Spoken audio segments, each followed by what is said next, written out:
अताउल्लाह ईसा खैलवी singer की ज़िंदगी की कहानी डिटर्मिनेशन की और अपने मकसद को पा लेने की जुस्तजू की जुनून की कहानी है। हम कई दफ़ा अपनी ज़िंदगी को बेहतर बनाने के लिए, अपने किसी मकसद को पाने के लिए, मोटिवेशन के लिए किताबों में या पाकिस्तान से बाहर दूसरे मुल्कों के किसी ऐसे किरदार की कहानी को पढ़ना चाहते हैं ताकि हमें मोटिवेशन मिले। लेकिन बहुत दफ़ा ऐसे लोग हमारे इर्द गिर्द पाए जाते हैं हमारे माशरे में, जिनकी ज़िंदगी हमें बड़ा स्ट्रॉन्ग मैसेज मोटिवेशन का, मकसद के लिए लगन का दे रही होती है। ऐसी ही एक शख्सियत अताउल्लाह ईसा खैलवी हैं।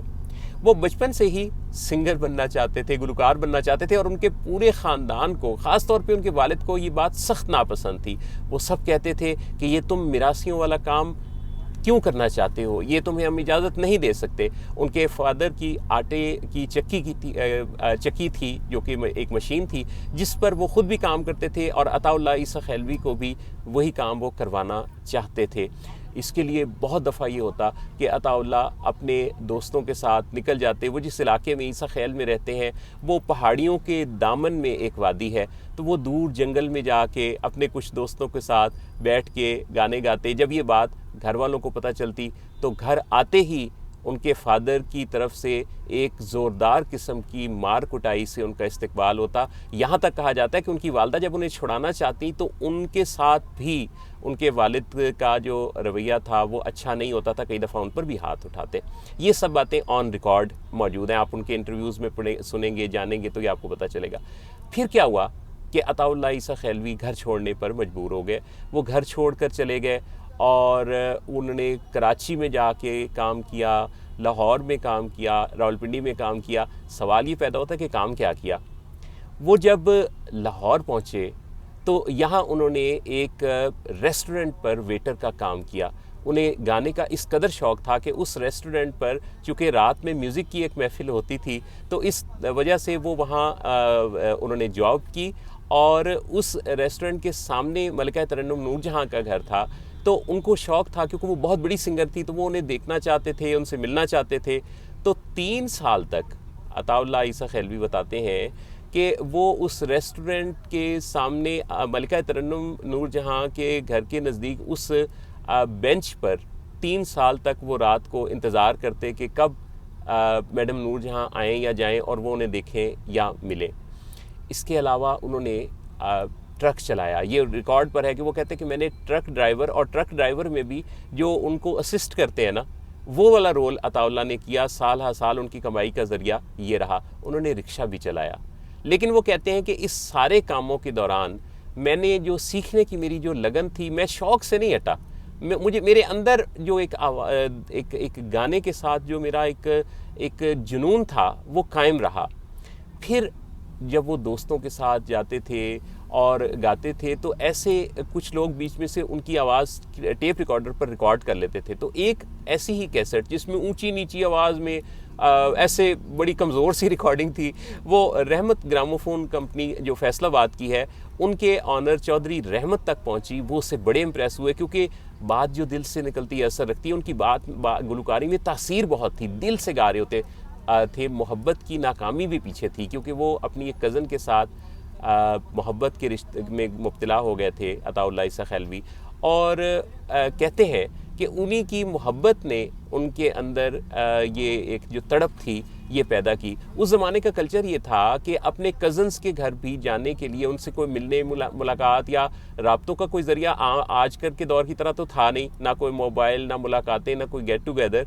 तो कज़न्स की तरफ भी अगर जाते थे तो नोक करके जाना होता था। तो जनान खाना और मर्दों का जो खाना होता है मर्दान खाना, ये दोनों अलग अलग पोर्शन होते थे। तो इजाज़त लेके बाकायदा उसमें कज़न्स भी जाया करते थे। तो कहते थे कि जिनसे मोहब्बत हुई थी बाद औक़ात कई साल तक उन्हें मैं देखता नहीं था, तो उनको ना देखने की, यानी महबूब को ना देखने की वजह से जो एक जुदाई और एक फ़ील पैदा होती थी ना, उसने उनके अंदर और ज़्यादा तड़प पैदा कर दी। वो कहते हैं कि दुख, जुदाई, सदमा, दूरी, ये चीज़ें तख्लीक के अंदर बड़ी मदद देती हैं। उन्होंने अपने ख़ास अंदाज से जब ये रिकॉर्डिंग्स वो करते थे तो चौधरी रहमत ग्रामोफोन वाले, उन्होंने उनके फ़न को पहचाना और उन्हें अपने पास स्टूडियो में फैसलाबाद इनवाइट किया और एक ही गो में उन्होंने 4 एल्बम रिलीज़ किए, जिसमें से चौथा एल्बम जो कि बैनुल-अक़वामी शोहरत रखता है, उसने बड़ी धूम मचाई।